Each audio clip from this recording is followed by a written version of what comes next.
This episode of My Dusty Bible is read in the New Living Translation.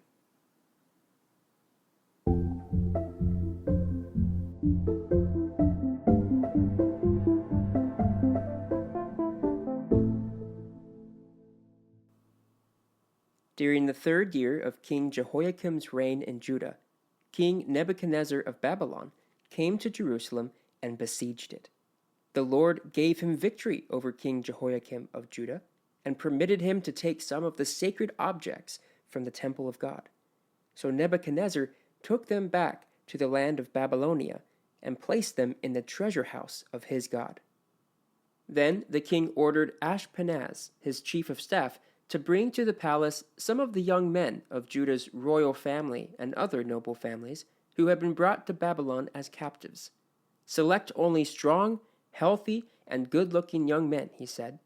Make sure they are well versed in every branch of learning, are gifted with knowledge and good judgment, and are suited to serve in the royal palace. Train these young men in the language and literature of Babylon. The king assigned them a daily ration of food and wine from his own kitchens. They were to be trained for 3 years, and then would enter the royal service. Daniel, Hananiah, Mishael, and Azariah were 4 of the young men chosen, all from the tribe of Judah. The chief of staff renamed them with these Babylonian names. Daniel was called Belshazzar, Hananiah was called Shadrach, Mishael was called Meshach, Azariah was called Abednego. But Daniel was determined not to defile himself by eating the food and wine given to him by the king. He asked the chief of staff for permission not to eat these unacceptable foods. Now God had given the chief of staff both respect and affection for Daniel, but he responded, "I am afraid of my lord the king, who has ordered that you eat this food and wine. If you become pale and thin compared to the other youths your age, I am afraid the king will have me beheaded." Daniel spoke with the attendant who had been appointed by the chief of staff to look over Daniel, Hananiah, Mishael, and Azariah. "Please test us for 10 days on a diet of vegetables and water," Daniel said. "At the end of the 10 days, see how we look compared to the other young men who are eating the king's food. Then make your decision in light of what you see." The attendant agreed to take Daniel's suggestion and tested them for 10 days. At the end of the 10 days, Daniel and his 3 friends looked healthier and better nourished than the young men who had been eating the food assigned by the king. So after that, the attendant fed them only vegetables instead of the food and wine provided for the others. God gave these 4 young men an unusual aptitude for understanding every aspect of literature and wisdom. And God gave Daniel the special ability to interpret the meanings of visions and dreams. When the training period ordered by the king was completed, the chief of staff brought all the young men to King Nebuchadnezzar. The king talked with them, and no one impressed him as much as Daniel, Hananiah, Mishael, and Azariah. So they entered the royal service. Whenever the king consulted them in any matter requiring wisdom and balanced judgment, he found them 10 times more capable than any of the magicians and enchanters in his entire kingdom. Daniel remained in the royal service until the 1st year of the reign of King Cyrus. One night, during the 2nd year of his reign, Nebuchadnezzar had such disturbing dreams that he couldn't sleep. He called in his magicians, enchanters, sorcerers, and astrologers, and he demanded that they tell him what he dreamed. As they stood before the king, he said, "I have had a dream that deeply troubles me, and I must know what it means." Then the astrologers answered the king in Aramaic, "Long live the king! Tell us the dream, and we will tell you what it means." But the king said to the astrologers, "I am serious about this. If you don't tell me what my dream was and what it means, you will be torn limb from limb, and your houses will be turned into heaps of rubble. But if you tell me what I dreamed and what the dream means, I will give you many wonderful gifts and honors. Just tell me the dream and what it means." They said again, "Please, Your Majesty, tell us the dream, and we will tell you what it means." The king replied, "I know what you're doing. You're stalling for time because you know I am serious when I say, if you don't tell me the dream, you are doomed.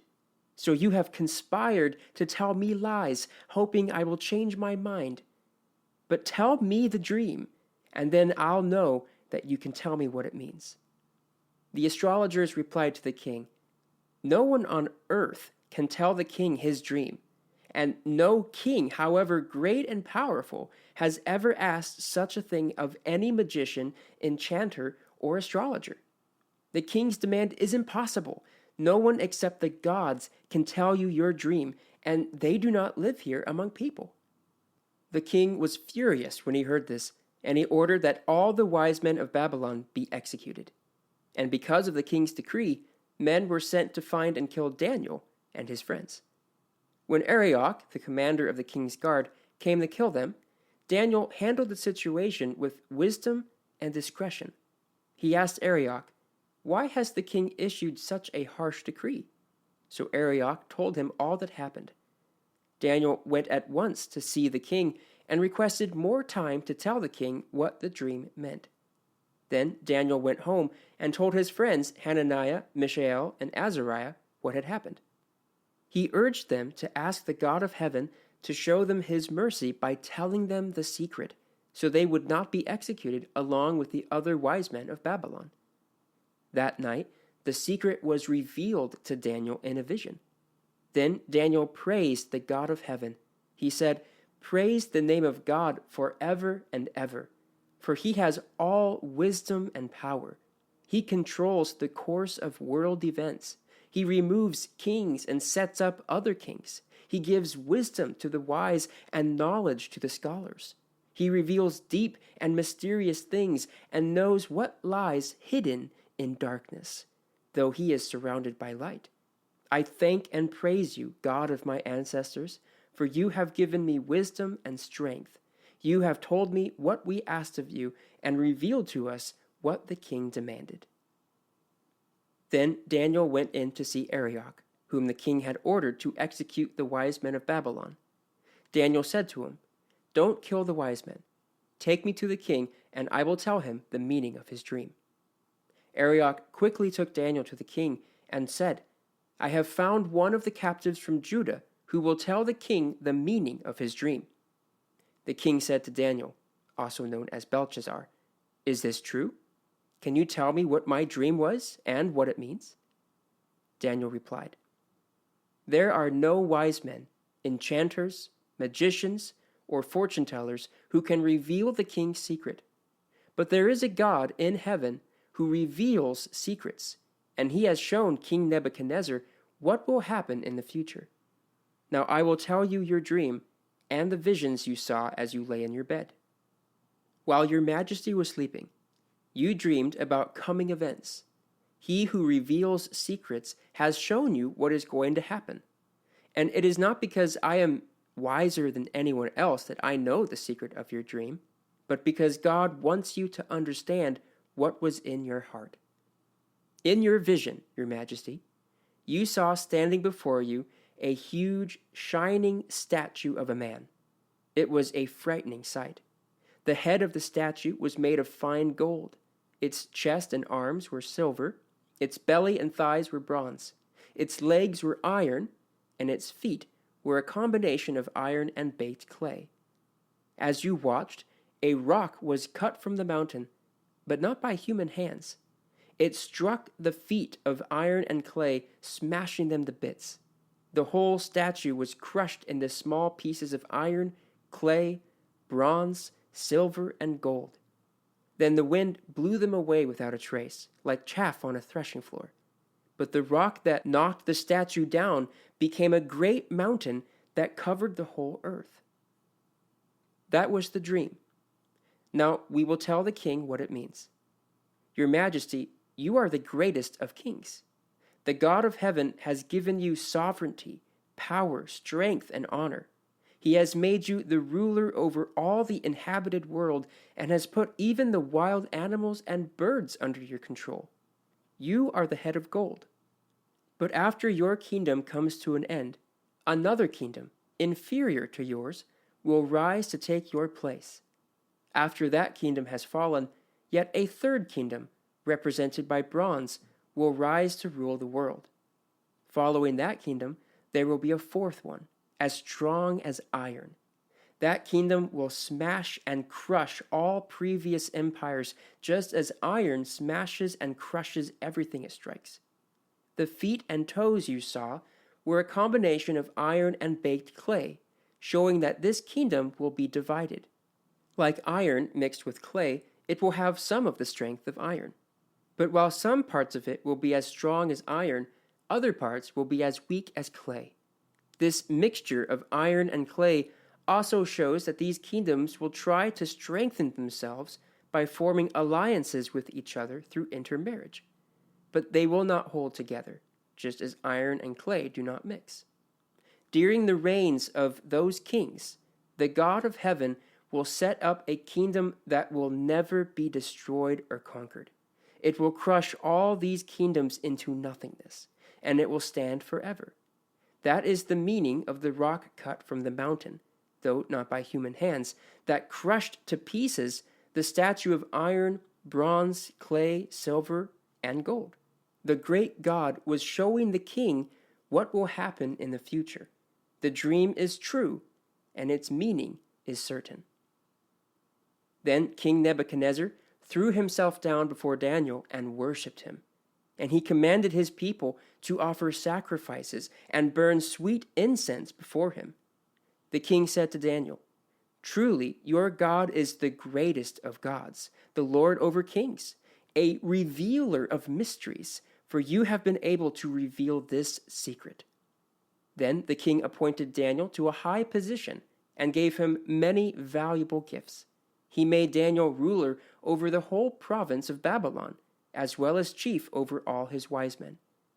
At Daniel's request, the king appointed Shadrach, Meshach, and Abednego to be in charge of all the affairs of the province of Babylon, while Daniel remained in the king's court. King Nebuchadnezzar made a gold statue 90 feet tall and 9 feet wide, and he set it up in the plain of Dura in the province of Babylon.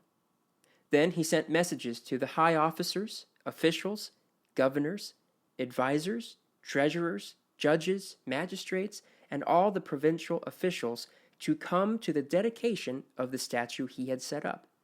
So all these officials came and stood before the statue King Nebuchadnezzar had set up. Then a herald shouted out, "People of all races and nations and languages, listen to the king's command. When you hear the sound of the horn, the flute, zither, lyre, harp, pipes, and other musical instruments, bow to the ground to worship King Nebuchadnezzar's gold statue. Anyone who refuses to obey will immediately be thrown into a blazing furnace." So at the sound of the musical instruments, all the people, whatever their race or nation or language, bowed to the ground and worshiped the gold statue that King Nebuchadnezzar had set up. But some of the astrologers went to the king and informed on the Jews. They said to King Nebuchadnezzar, "Long live the king! You issued a decree requiring all the people to bow down and worship the gold statue when they hear the sound of the horn, the flute, zither, lyre, harp, pipes, and other musical instruments. That decree also states that those who refuse to obey must be thrown into a blazing furnace. But there are some Jews, Shadrach, Meshach, and Abednego, whom you have put in charge of the province of Babylon. They pay no attention to you, your majesty. They refuse to serve your gods and do not worship the gold statue you have set up." Then Nebuchadnezzar flew into a rage and ordered that Shadrach, Meshach, and Abednego be brought before him. When they were brought in, Nebuchadnezzar said to them, "Is it true, Shadrach, Meshach, Abednego, is it true that you refuse to serve my gods or to worship the gold statue I have set up?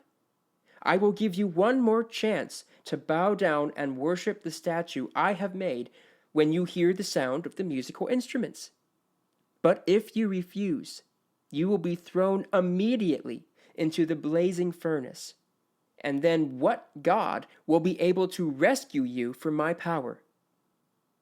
Shadrach, Meshach, and Abednego replied, "O Nebuchadnezzar, we do not need to defend ourselves before you. If we are thrown into the blazing furnace, the God whom we serve is able to save us. He will rescue us from your power, your majesty. But even if he doesn't, we want to make it clear to you, your majesty, that we will never serve your gods or worship the gold statue you have set up." Nebuchadnezzar was so furious with Shadrach, Meshach, and Abednego that his face became distorted with rage. He commanded that the furnace be heated 7 times hotter than usual. Then he ordered some of the strongest men of his army to bind Shadrach, Meshach, and Abednego and throw them into the blazing furnace.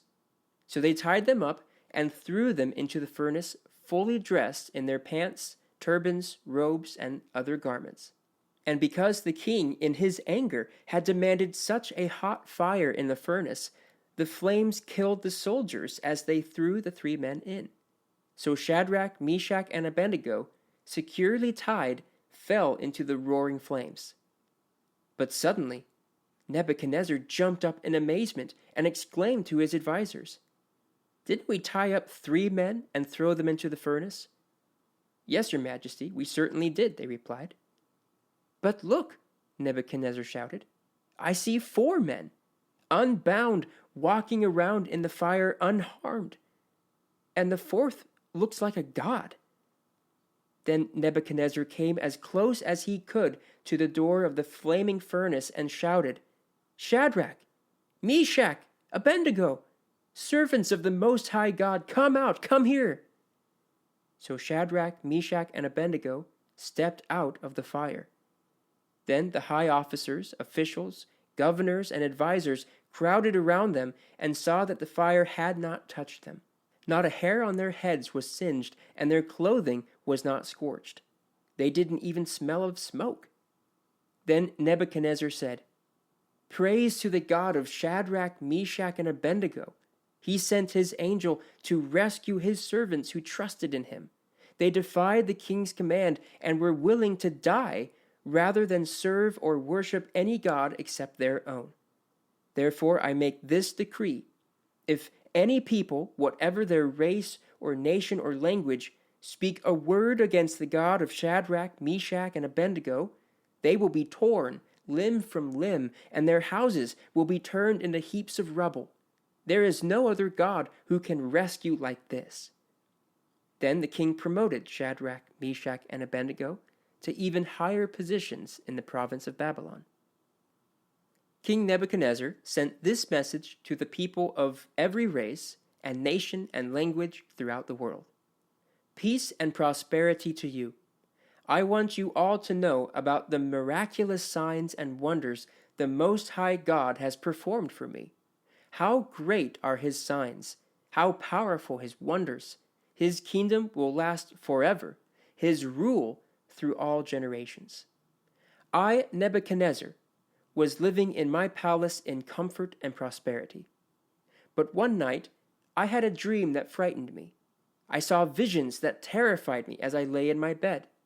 So I issued an order calling in all the wise men of Babylon so they could tell me what my dream meant.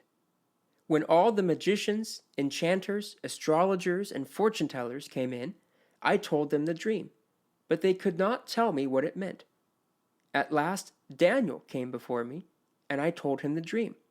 His name Belshazzar, after my God, and the spirit of the holy God is in him. I said to him, Belshazzar, chief of the magicians, I know that the spirit of the holy gods is in you, and that no mystery is too great for you to solve. Now tell me what my dream means. While I was lying in my bed, this is what I dreamed. I saw a large tree in the middle of the earth. The tree grew very tall and strong, reaching high into the heavens for all the world to see. It had fresh green leaves, and it was loaded with fruit for all to eat. Wild animals lived in its shade, and birds nested in its branches. All the world was fed from this tree. Then, as I lay there dreaming, I saw a messenger a holy one, coming down from heaven. The messenger shouted, "Cut down the tree and lop off its branches. Shake off its leaves and scatter its fruit. Chase the wild animals from its shade and the birds from its branches. But leave the stump and the roots in the ground, bound with a band of iron and bronze and surrounded by tender grass. Now let him be drenched with the dew of heaven, and let him live with the wild animals among the plants of the field. For 7 periods of time, let him have the mind of a wild animal instead of the mind of a human. For this has been decreed by the messengers.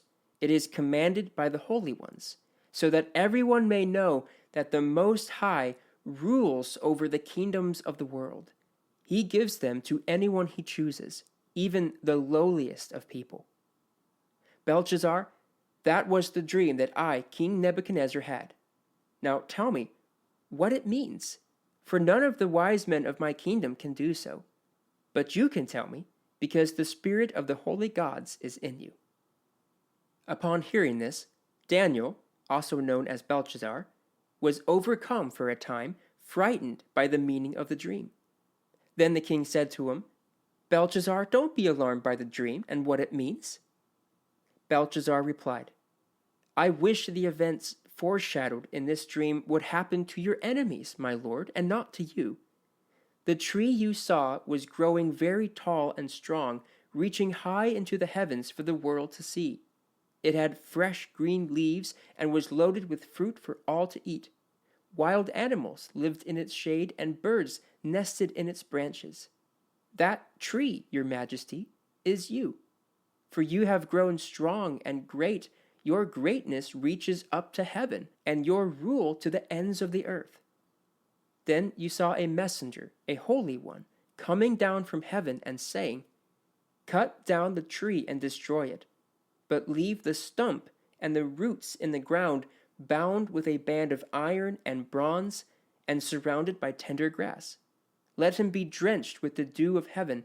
Let him live with the animals of the field for 7 periods of time." This is what the dream means, your majesty, and what the Most High has declared will happen to my lord the king. You will be driven from human society, and you will live in the fields with the wild animals. You will eat grass like a cow, and you will be drenched with the dew of heaven. 7 periods of time will pass while you live this way, until you learn that the Most High rules over the kingdoms of the world and gives them to anyone he chooses. But the stump and the roots of the tree were left in the ground. This means that you will receive your kingdom back again when you have learned that heaven rules. King Nebuchadnezzar, please accept my advice. Stop sinning and do what is right. Break from your wicked past and be merciful to the poor. Perhaps then you will continue to prosper. But all these things did happen to King Nebuchadnezzar. 12 months later, he was taking a walk on the flat roof of the royal palace in Babylon. As he looked out across the city, he said, "Look at this great city of Babylon. By my own mighty power, I have built this beautiful city as my royal residence to display my majestic splendor." While these words were still in his mouth, a voice called down from heaven, "O King Nebuchadnezzar, this message is for you. You are no longer ruler of this kingdom. You will be driven from human society. You will live in the fields with the wild animals, and you will eat grass like a cow. 7 periods of time will pass while you live this way, until you learn that the Most High rules over the kingdoms of the world and gives them to anyone he chooses." That same hour the judgment was fulfilled, and Nebuchadnezzar was driven from human society. He ate grass like a cow, and he was drenched with the dew of heaven. He lived this way until his hair was as long as eagle's feathers, and his nails were like bird's claws. After this time had passed, I, Nebuchadnezzar, looked up to heaven. My sanity returned, and I praised and worshipped the Most High and honored the one who lives forever. His rule is everlasting, and his kingdom is eternal. All the people of the earth are nothing compared to him. He does as he pleases among the angels of heaven and among the people of the earth. No one can stop him or say to him, 'What do you mean by doing these things?' When my sanity returned, so did my honor and glory and kingdom. My advisors and nobles sought me out, and I was restored as head of my kingdom, with even greater honor than before. Now I, Nebuchadnezzar, praise and glorify and honor the King of heaven. All his acts are just and true, and he is able to humble the proud." Many years later, King Belshazzar gave a great feast for 1,000 of his nobles, and he drank wine with them. While Belshazzar was drinking the wine, he gave orders to bring in the gold and silver cups that his predecessor, Nebuchadnezzar, had taken from the temple in Jerusalem. He wanted to drink from them with his nobles, his wives, and his concubines. So they brought these gold cups taken from the temple, the house of God in Jerusalem, and the king and his nobles, his wives, and his concubines drank from them. While they drank from them, they praised their idols made of gold, silver, bronze, iron, wood, and stone. Suddenly, they saw the fingers of a human hand writing on the plaster wall of the king's palace, near the lampstand. The king himself saw the hand as it wrote, and his face turned pale with fright. His knees knocked together in fear, and his legs gave way beneath him. The king shouted for the enchanters, astrologers, and fortune-tellers to be brought before him. He said to these wise men of Babylon, "Whoever can read this writing and tell me what it means will be dressed in purple robes of royal honor and will have a gold chain placed around his neck. He will become the third highest ruler in the kingdom." But when all the king's wise men had come in, none of them could read the writing or tell him what it meant. So the king grew even more alarmed, and his face turned pale. His nobles, too, were shaken. But when the queen mother heard what was happening, she hurried to the banquet hall. She said to Belshazzar, "Long live the king! Don't be so pale and frightened. There is a man in your kingdom who has within him the spirit of the holy gods. During Nebuchadnezzar's reign, this man was found to have insight, understanding, and wisdom like that of the gods. Your predecessor, the king, your predecessor, King Nebuchadnezzar, made him chief over all the magicians, enchanters, astrologers, and fortune-tellers of Babylon. This man, Daniel, whom the king named Belshazzar, has exceptional ability and is filled with divine knowledge and understanding.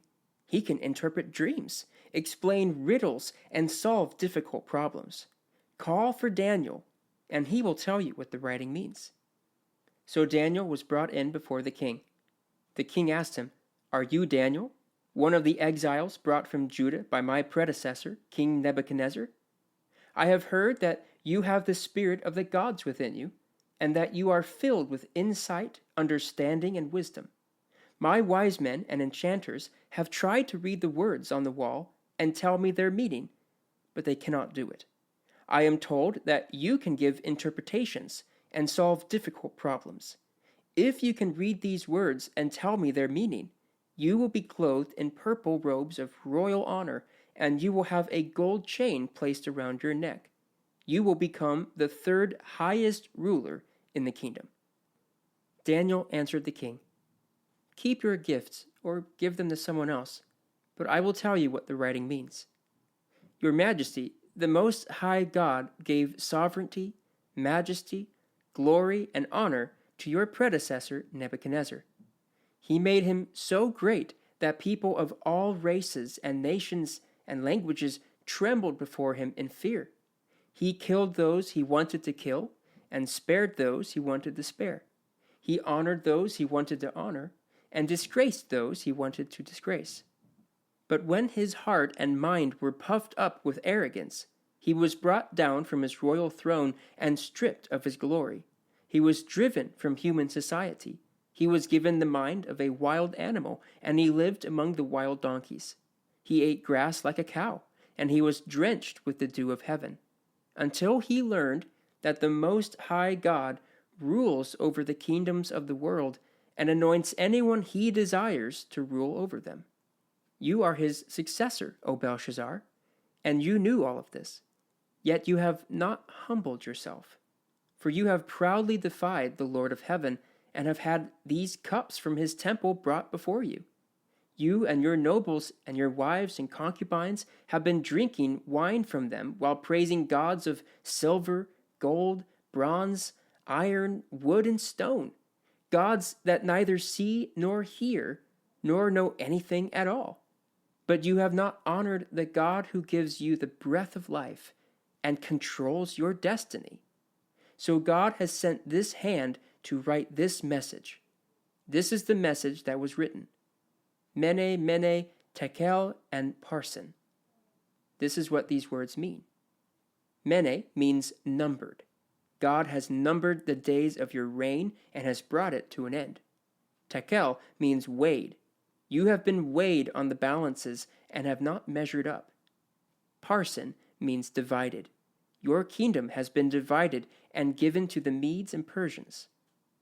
Then, at Belshazzar's command, Daniel was dressed in purple robes, a gold chain hung around his neck, and he was proclaimed the third highest ruler in the kingdom.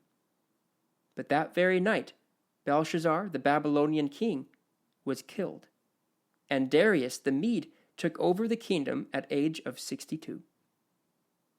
Darius the Mede divided the kingdom into 120 provinces, and he appointed a high officer to rule over each province. The king also chose Daniel and 2 others as administrators to supervise the high officers and protect the king's interests. Daniel soon proved himself more capable than the other administrators and high officers. Because of Daniel's great ability, the king made plans to place him over the entire empire. Then the other administrators and high officers began searching for some fault in the way Daniel was handling government affairs, but they couldn't find anything to criticize or condemn. He was faithful, always responsible, and completely trustworthy. So they concluded, our only chance of finding grounds of accusing Daniel will be in connection with the rules of his religion. So the administrators and high officers went to the king and said, Long live King Darius! We are all in agreement, we administrators, officials, high officers, advisors, and governors, that the king should make a law that will be strictly enforced. Give orders that for the next 30 days, any person who prays to anyone, divine or human, except to you, your majesty, will be thrown into the den of lions. And now, your majesty, issue and sign this law so it cannot be changed, an official law of the Medes and Persians that cannot be revoked. So King Darius signed the law. But when Daniel learned that the law had been signed, he went home and knelt down as usual in his upstairs room, with its windows open toward Jerusalem. He prayed 3 times a day, just as he had always done, giving thanks to his God. Then the officials went together to Daniel's house and found him praying and asking for God's help. So they went straight to the king and reminded him about his law. Did you not sign a law that for the next 30 days, any person who prays to anyone, divine or human, except you, your majesty, will be thrown into the den of lions? Yes, the king replied, that decision stands. It is an official law of the Medes and Persians that cannot be revoked. Then they told the king, that man, Daniel, one of the captives from Judah, is ignoring you and your law. He still prays to his God 3 times a day. Hearing this, the king was deeply troubled, and he tried to think of a way to save Daniel. He spent the rest of the day looking for a way to get Daniel out of this predicament. In the evening, the men went together to the king and said, Your Majesty, you know that according to the law of the Medes and the Persians, no law that the king signs can be changed. So at last, the king gave orders for Daniel to be arrested and thrown into the den of lions. The king said to him, May your God, whom you serve so faithfully, rescue you. A stone was brought and placed over the mouth of the den. The king sealed the stone with his own royal seal and the seals of his nobles, so that no one could rescue Daniel. Then the king returned to his palace and spent the night fasting. He refused his usual entertainment and couldn't sleep at all that night. Very early the next morning, the king got up and hurried out to the lion's den. When he got there, he called out in anguish, "Daniel, servant of the living God, was your God, whom you serve so faithfully, able to rescue you from the lions?" Daniel answered, "Long live the king! My God sent his angel to shut the lions' mouths so that they would not hurt me, for I have been found innocent in his sight, and I have not wronged you, your majesty." The king was overjoyed and ordered that Daniel be lifted from the den. Not a scratch was found on him, for he had trusted in his God. Then the king gave orders to arrest the men who had maliciously accused Daniel. He had them thrown into the lion's den, along with their wives and children. The lions leaped on them and tore them apart before they even hit the floor of the den. Then King Darius sent this message to the people of every race and nation and language throughout the world: "Peace and prosperity to you. I decree that everyone throughout my kingdom should tremble with fear before the God of Daniel. For he is the living God, and he will endure forever. His kingdom will never be destroyed, and his rule will never end. He rescues and saves his people. He performs miraculous signs and wonders in the heavens and on earth. He has rescued Daniel from the power of the lions." So Daniel prospered during the reign of Darius and the reign of Cyrus the Persian. Earlier, during the first year of King Belshazzar's reign in Babylon, Daniel had a dream and saw visions as he lay in his bed. He wrote down the dream, and this is what he saw.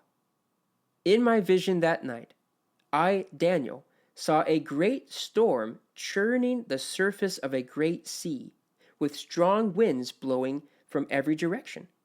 Then 4 huge beasts came up out of the water, each different from the others.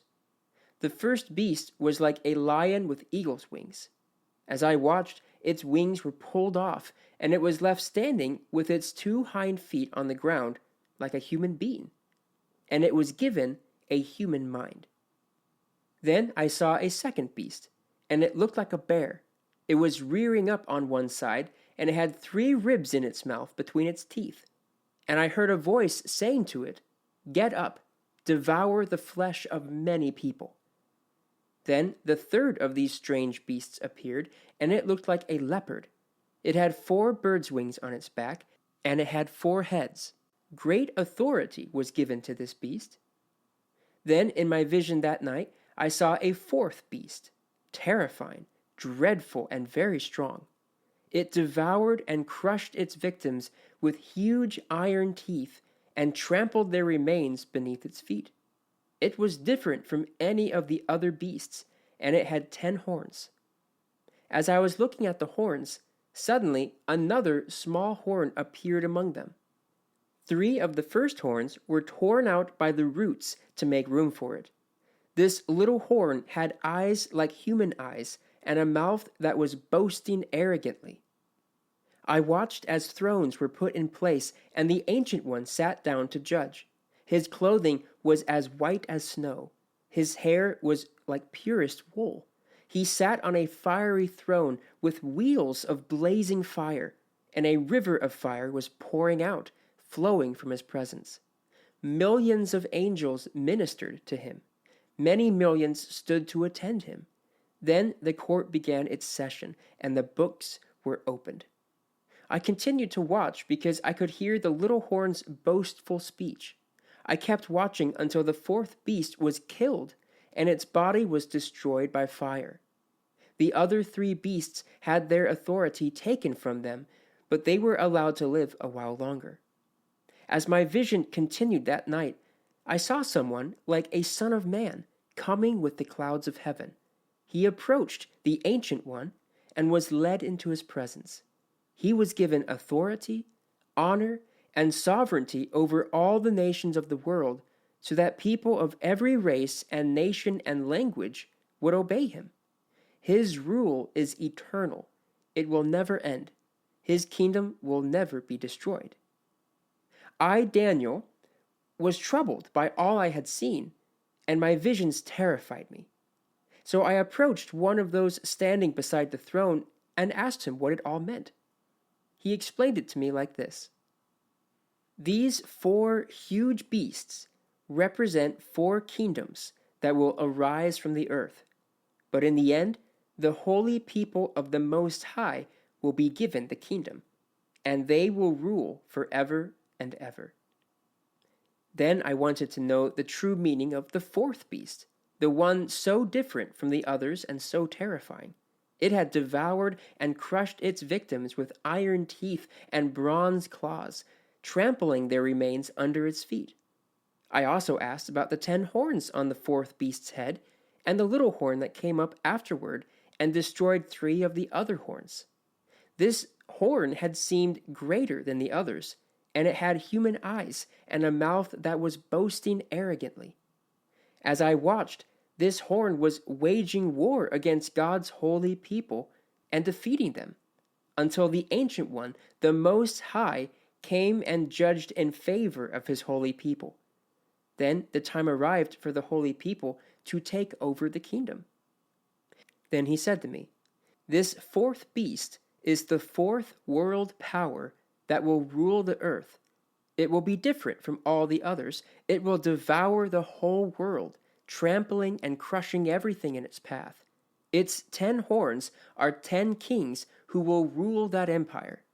Then another king will arise, different from the other 10, who will subdue 3 of them. He will defy the Most High and oppress the holy people of the Most High. He will try to change their sacred festivals and laws, and they will be placed under his control for a time, times, and half a time.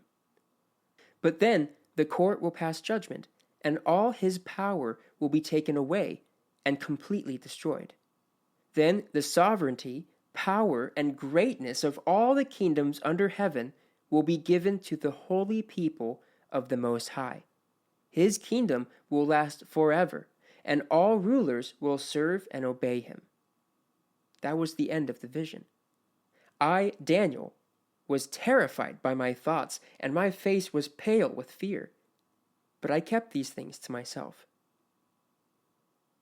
During the 3rd year of King Belshazzar's reign, I, Daniel, saw another vision, following the one that had already appeared to me. In this vision, I was at the fortress of Susa, in the province of Elam, standing beside the Ulai River. As I looked up, I saw a ram with 2 long horns standing beside the river. One of the horns was longer than the other, even though it had grown later than the other one. The ram butted everything out of his way to the west, to the north, and to the south, and no one could stand against him or help his victims. He did as he pleased and became very great. While I was watching, suddenly a male goat appeared from the west, crossing the land so swiftly that he didn't even touch the ground. This goat, which had one very long horn between its eyes, headed toward the 2-horned ram that I had seen standing beside the river, rushing at him in a rage.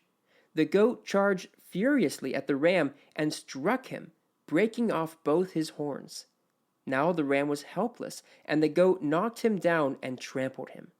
No one could rescue the ram from the goat's power. The goat became very powerful, but at the height of his power, his large horn was broken off. In the large horn's place grew 4 prominent horns pointing in the 4 directions of the earth. Then from one of the prominent horns came a small horn whose power was very great. It extended toward the south and the east, and toward the glorious land of Israel. Its power reached to the heavens, where it attacked the heavenly army, throwing some of the heavenly beings and some of the stars to the ground and trampling them. It even challenged the commander of heaven's army by canceling the daily sacrifices offered to him and by destroying his temple. The army of heaven was restrained from responding to this rebellion, so the daily sacrifice was halted, and truth was overthrown. The horn succeeded in everything it did. Then I heard two holy ones talking to each other. One of them asked, "How long will the events of this vision last? How long will the rebellion that causes desecration stop the daily sacrifices? How long will the temple and heaven's army be trampled on?"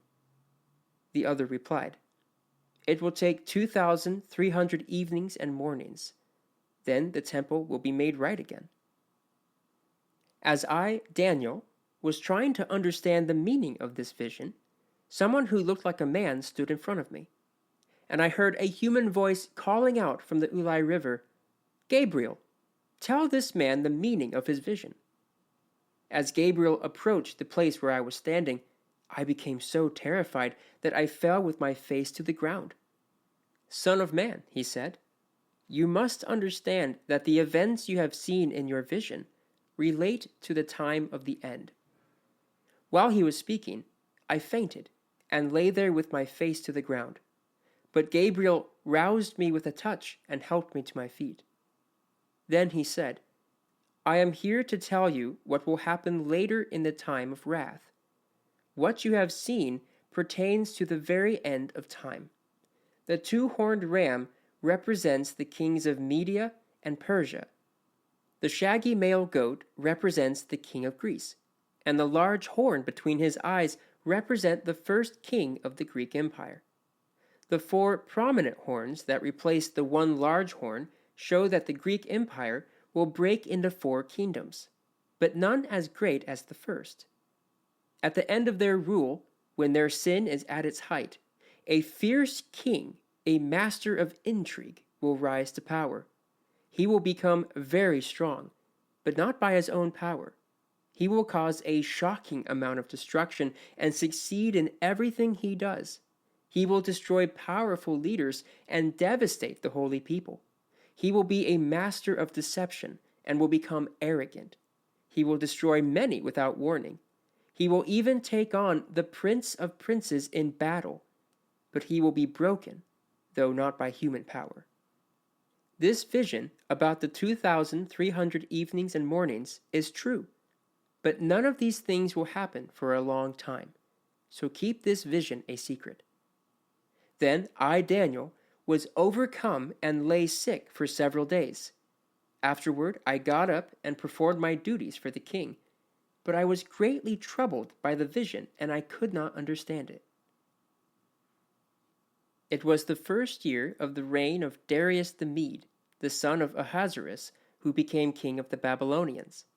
During the first year of his reign, I, Daniel, learned from reading the word of the Lord, as revealed to Jeremiah the prophet, that Jerusalem must lie desolate for 70 years. So I turned to the Lord God and pleaded with him in prayer and fasting. I also wore rough burlap and sprinkled myself with ashes. I prayed to the Lord my God and confessed, "O Lord, you are a great and awesome God. You always fulfill your covenant and keep your promises of unfailing love to those who love you and obey your commands. But we have sinned and done wrong. We have rebelled against you and scorned your commands and regulations. We have refused to listen to your servants, the prophets, who spoke on your authority to our kings and princes and ancestors and to all the people of the land. Lord, you are in the right, but as you see, our faces are covered with shame. This is true of all of us, including the people of Judah and Jerusalem and all Israel, scattered near and far, wherever you have driven us because of our disloyalty to you.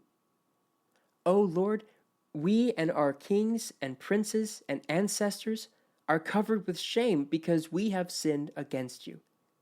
But the Lord our God is merciful and forgiving, even though we have rebelled against him. We have not obeyed the Lord our God, for we have not followed the instructions he gave us through his servants the prophets. All Israel has disobeyed your instruction and turned away, refusing to listen to your voice.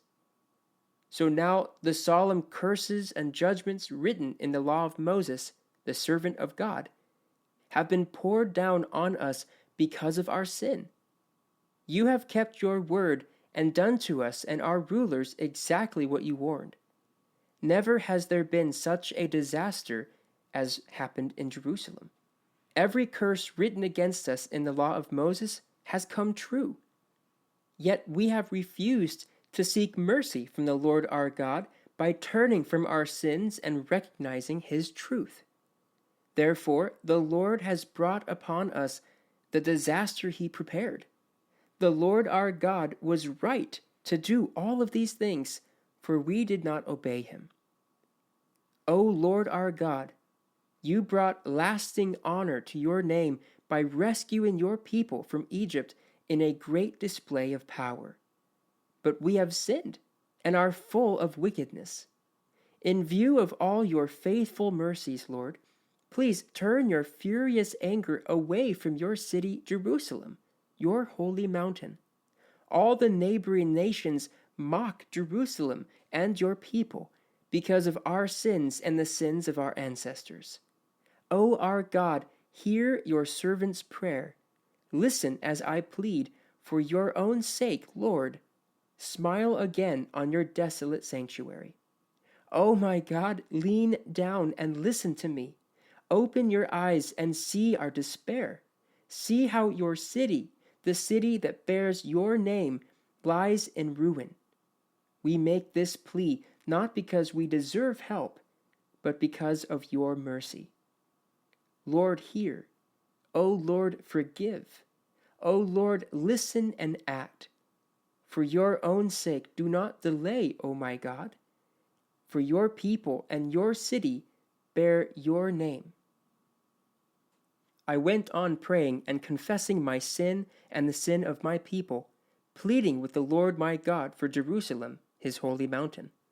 As I was praying, Gabriel, whom I had seen in the earlier vision, came swiftly to me at the time of the evening sacrifice. He explained to me, Daniel, I have come here to give you insight and understanding. The moment you began praying, a command was given. And now I am here to tell you what it was, for you are very precious to God. Listen carefully so that you can understand the meaning of your vision. A period of 70 sets of 7 has been decreed for your people and your holy city to finish their rebellion, to put an end to their sin, to atone for their guilt, to bring in everlasting righteousness, to confirm the prophetic vision, and to anoint the most holy place. Now listen and understand. 7 sets of 7 plus 62 sets of 7 will pass from the time the command is given to rebuild Jerusalem until a ruler, the anointed one, comes.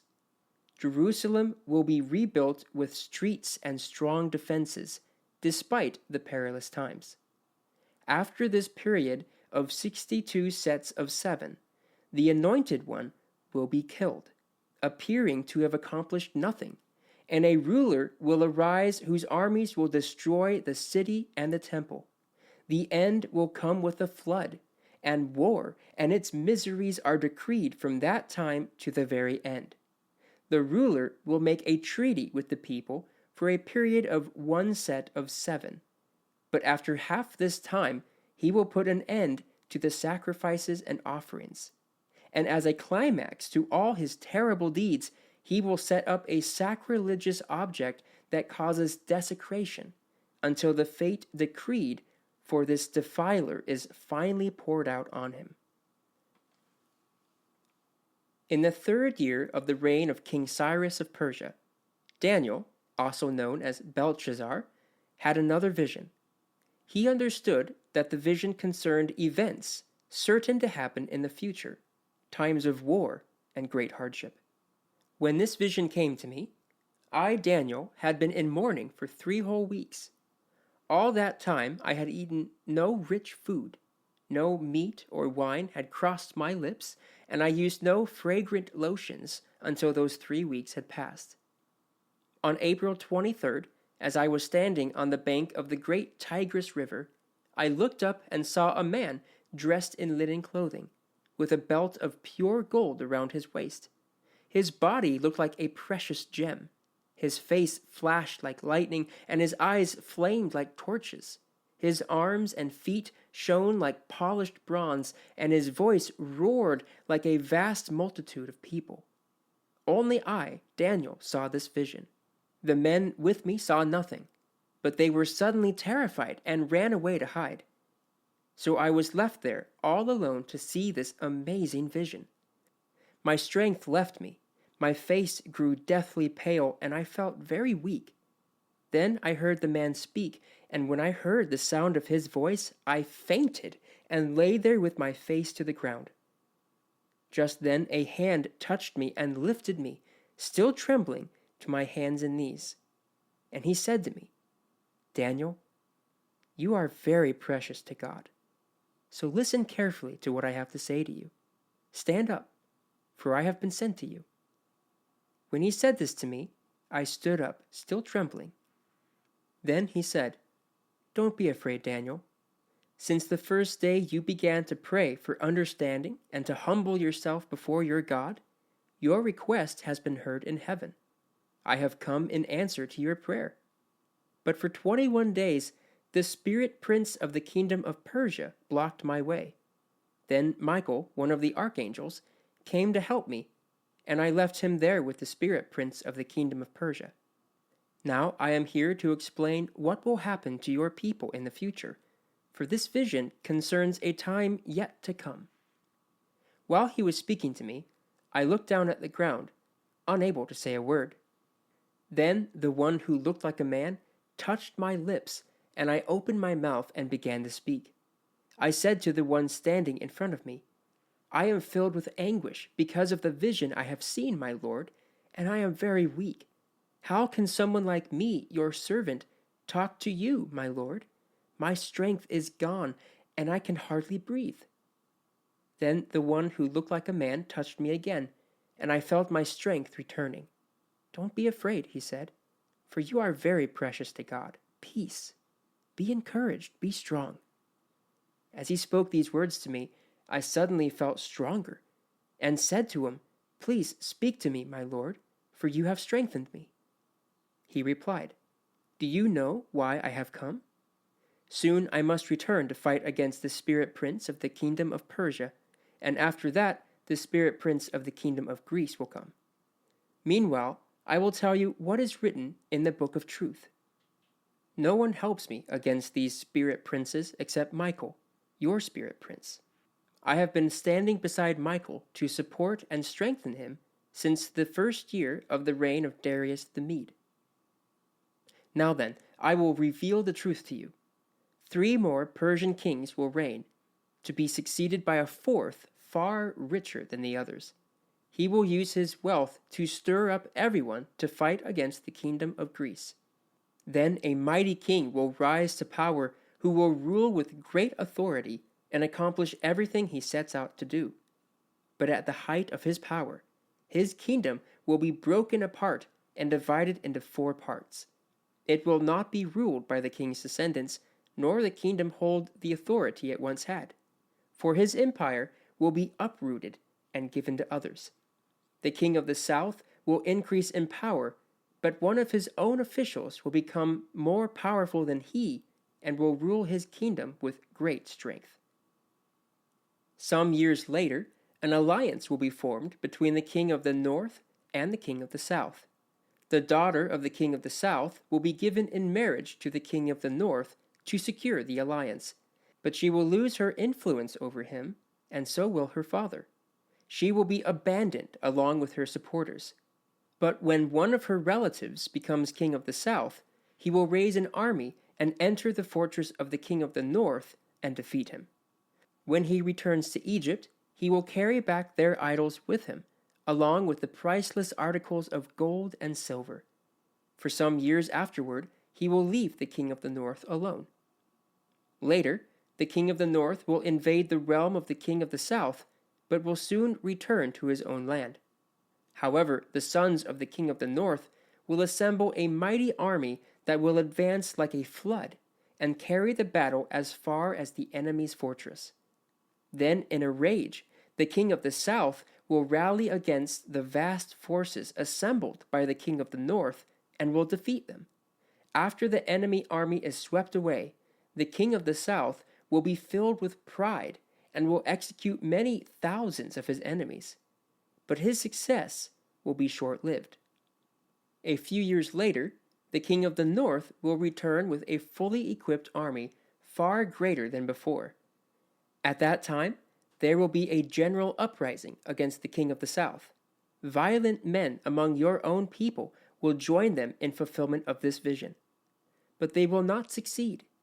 Then the king of the north will come and lay siege to a fortified city and capture it.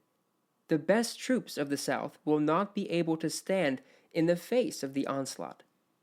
The king of the north will march onward unopposed. None will be able to stop him. He will pause in the glorious land of Israel, intent on destroying it. He will make plans to come with the might of his entire kingdom and will form an alliance with the king of the south.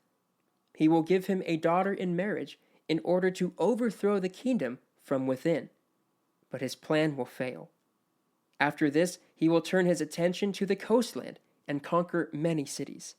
But a commander from another land will put an end to his insolence and cause him to retreat in shame. He will take refuge in his own fortresses, but will stumble and fall and be seen no more. His successor will send out a tax collector to maintain the royal splendor, but after a very brief reign, he will die, though not from anger or in battle. The next to come to power will be a despicable man who is not in line for royal succession. He will slip in when least expected and take over the kingdom by flattery and intrigue. Before him, great armies will be swept away, including a covenant prince. With deceitful promises, he will make various alliances. He will become strong despite having only a handful of followers. Without warning, he will enter the richest areas of the land. Then he will distribute among his followers the plunder and wealth of the rich, something his predecessors had never done. He will plot the overthrow of strongholds, but this will last for only a short while. Then he will stir up his courage and raise a great army against the king of the south. The king of the south will go to battle with a mighty army, but to no avail, for there will be plots against him. His own household will cause his downfall. His army will be swept away, and many will be killed. Seeking nothing but each other's harm, these kings will plot against each other at the conference table, attempting to deceive each other. But it will make no difference, for the end will come at the appointed time. The king of the north will then return home with great riches. On the way, he will set himself against the people of the Holy Covenant, doing much damage before continuing his journey. Then, at the appointed time, he will once again invade the south. But this time, the result will be different. For warships from western coastlands will scare him off, and he will withdraw and return home. But he will vent his anger against the people of the Holy Covenant and reward those who forsake the covenant.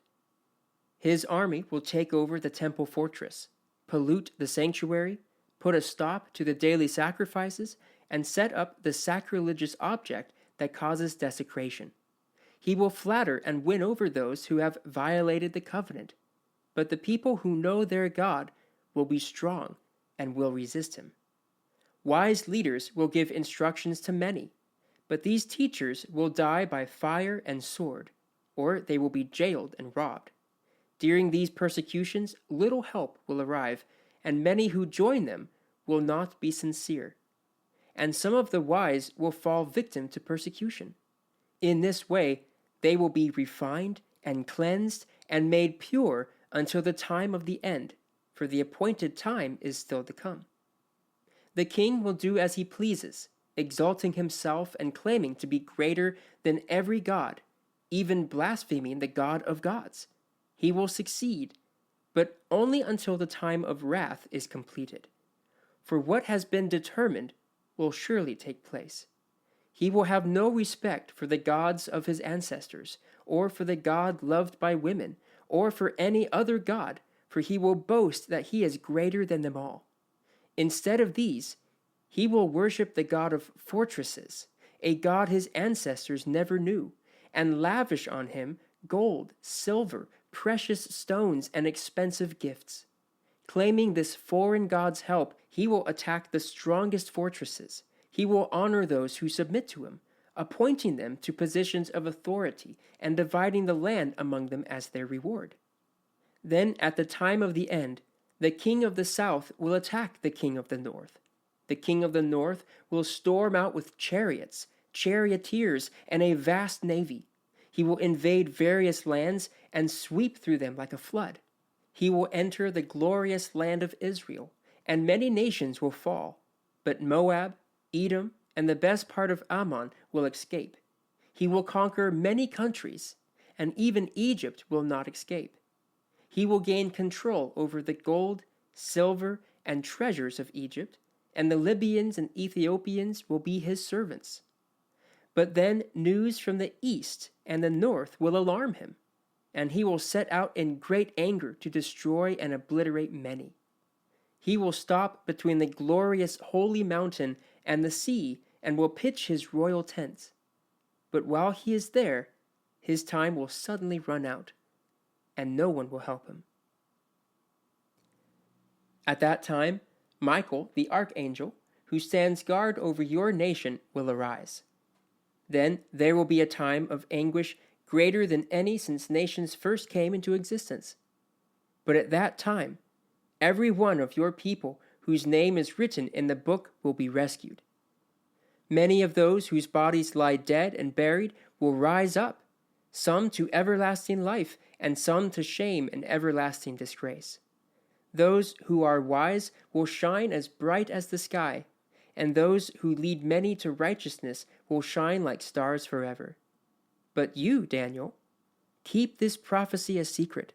Seal up the book until the time of the end, when many will rush here and there, and knowledge will increase.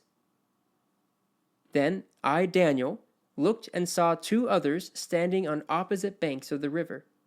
One of them asked the man dressed in linen, who was now standing above the river, "How long will it be until these shocking events are over?"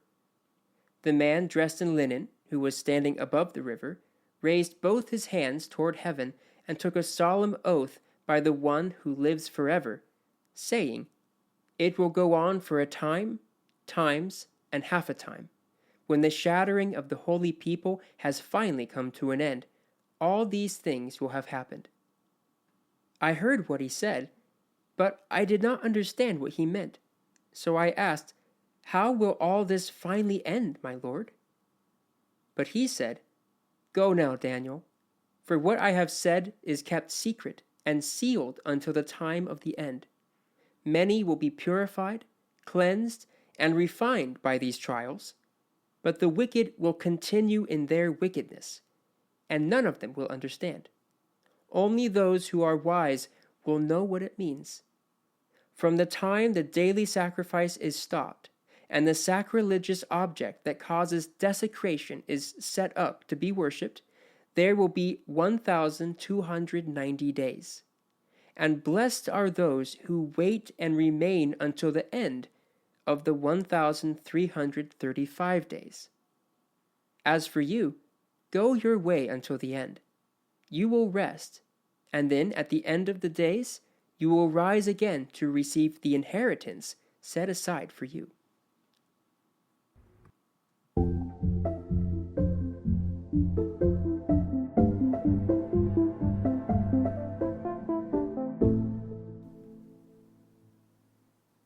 This episode of My Dusty Bible was read in the New Living Translation.